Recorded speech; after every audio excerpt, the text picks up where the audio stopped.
Golf isn't just hard, it's weird. The rule book reads like it was written by someone who hated fun. You can lose strokes for the wrong kind of dirt, get punished for dropping a ball an inch too high, or even for carrying one extra club you never used. None of it feels logical, but it's all real. These are the strange, overcomplicated laws that make golf equal parts genius and insanity. Every player learns them the hard way.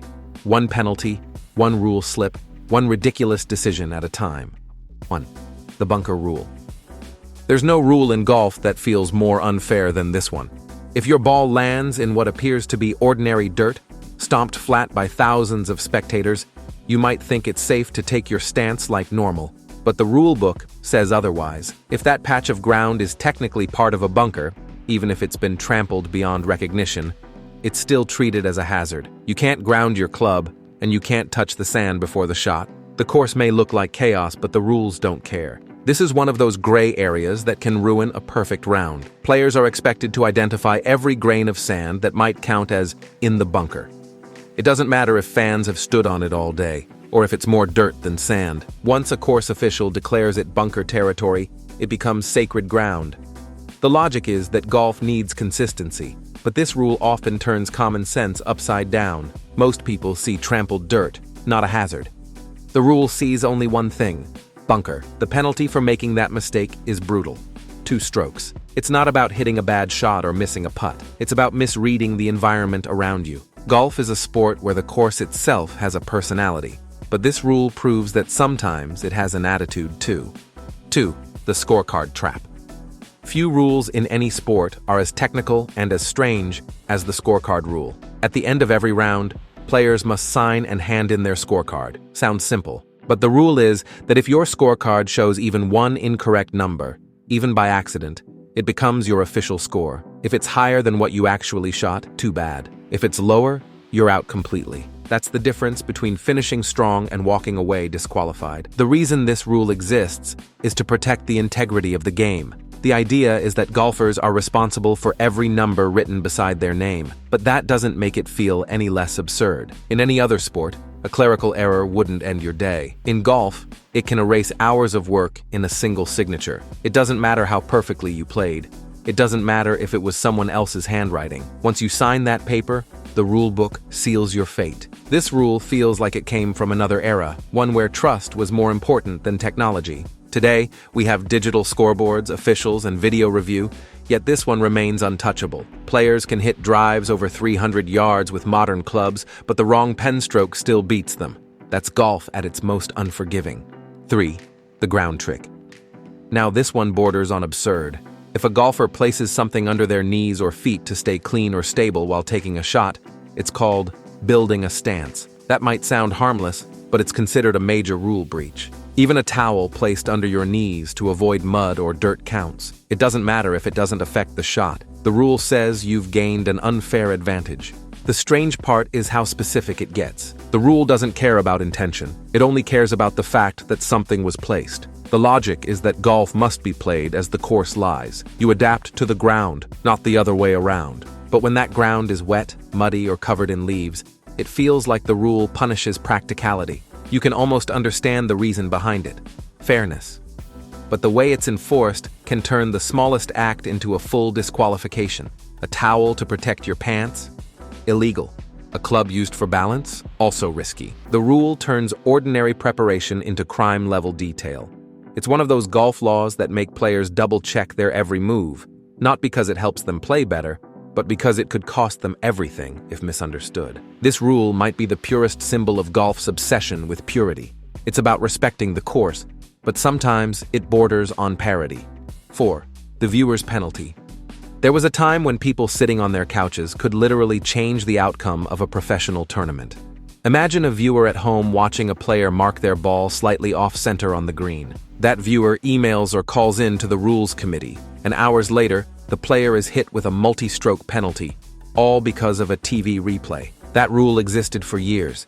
It created chaos. Golfers learned that even if officials on site missed something, someone watching on television might not. The strangest part wasn't that mistakes were being caught. It was that they were being caught by people who weren't even on the course. No other sport allowed random spectators to enforce rules in real time. Eventually, After enough public backlash, the governing bodies changed it. But the fact that it ever existed shows how deeply golf values its image of precision and fairness, sometimes to a ridiculous degree. The rule was meant to make sure every stroke followed the book, but it turned golf into a courtroom where anyone with a remote could prosecute. 5. The extra club rule. Golf's rulebook has a hard cap. 14 clubs, no exceptions. Not 15, not one backup, not even a forgotten wedge hiding under the rain jacket in your bag. The moment you start the round with an extra club, you've already broken the law of the land. It doesn't matter if you never touch it. The rule doesn't ask for intent. It punishes existence. At first, it sounds reasonable. Everyone plays with the same maximum number, so nobody has an advantage. But the way it's applied can feel ridiculous. The rule was written decades ago, back when every club had a single job. A driver was for distance, an iron was for approach, and a putter was for rolling the ball. Simple times. Now, with adjustable clubs, hybrids, and multiple wedges for spin control, the line between one club and another isn't so clear anymore. Yet the limit hasn't moved an inch. What makes it strange is how easy it is to break without realizing. Golfers often keep an old club from practice or a replacement they tested during warm-ups. Maybe it's tucked away in the bag, forgotten until it's too late. The officials won't care whether you used it or not. You'll still get a 2-stroke penalty per hole, up to a maximum of 4. And if you don't catch it early, you can be thrown out altogether. This rule turns organization into paranoia. Players count their clubs like lawyers checking fine print before a contract. And that's what makes it so unique. It's not about skill or sportsmanship, it's about paperwork on grass. Golf may be a game of precision, but sometimes it feels like the penalty system is waiting for the smallest oversight. The 14th club limit is a perfect example of how the sport can confuse fairness with formality. 6. The painted club face. There's a rule so obscure that even veteran golfers forget it exists. If a player decorates or paints the face of a club in a way that changes how it performs, even slightly, it's considered non-conforming. That means instant disqualification. The paint doesn't have to be thick or fancy. It could be a small alignment stripe across the grooves, or a design meant to help aim the club head. If the paint crosses multiple grooves or changes surface friction in any measurable way, that club is officially illegal. The idea is that paint can influence how much spin or launch a shot produces. So the rule treats every artistic choice like a potential performance hack. You could argue that it keeps the game pure, but it's a purity that borders on obsession.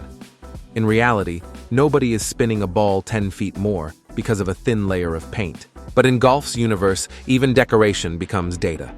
The paint rule isn't something you can eyeball. It takes specialized testing and measurements to know whether the club is legal.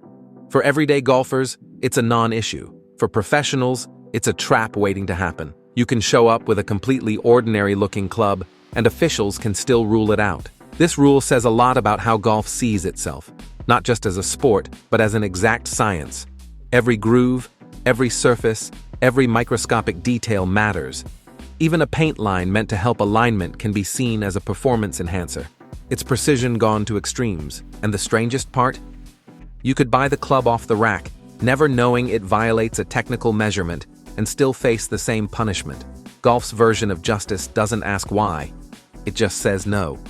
7. The drop rule. This rule has caused more confusion than almost anything else in golf. It's the rule that decides how, where, and even from what height a player can drop the ball after it lands in a hazard or goes out of bounds. Sounds simple. It isn't. You'd think drop it near the spot would be clear, but golf doesn't work that way. The rule demands precision that borders on absurd. A few inches off, it's a penalty. Drop it from shoulder height instead of knee height, another penalty. And what counts as the original spot has been the source of endless arguments. Even worse, the rule has changed several times in recent years. One version said you must drop from shoulder height. Then it switched to knee height to simplify things. But now, players are constantly caught guessing whether they're dropping correctly, or if the position of their feet or the slope of the ground somehow changes everything. And if the ball rolls forward after it hits the turf, it can trigger another full reset. Drop again, same spot, same angle. If it still rolls, you finally get to place it by hand. It turns a 30-second recovery into a slow-motion rule exam. Golf likes to call itself a gentleman's game, but sometimes it feels more like a rule trap. One tiny mistake can cost you everything, and even result in your best shot being discarded for nothing. That's the beauty and chaos of golf. Skill wins, but rules decide.